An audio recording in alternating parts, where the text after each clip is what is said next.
από τη φύση και πάντα με ρημάκια τρελά έχω αρρωστήσει. Πρεζάκια στον beach, μάγκα έχω κατατήσει. Δεν κάνω τι της, κάνει ότι ο νους με φωτίσει. Γλυκιά είναι η ζωή μωρή, μα με έχει στήσει. Θα έρθει όμως φίλε, δεν γλιτώνει το γαμίσι. Σκοτούρες έχω αφήσει, ντερβίσει. Έχω μπόλικα τετράδια που δεν έχω γεμίσει. Το κρασί με οδεί στο μεθύσι.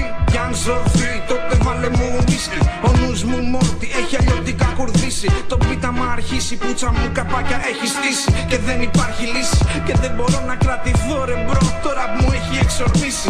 Καφεδάκι για την τάγκλα είναι η λύση. Και ξανά μπαβάκι αν η μαστούρα σε αφήσει. Μικρόφωνο γυρνάει σαν το γάρο σου τα σκάει. Τώρα πάει, ποιος MC μιλάει, δεν κυλάει, δεν κολλάει.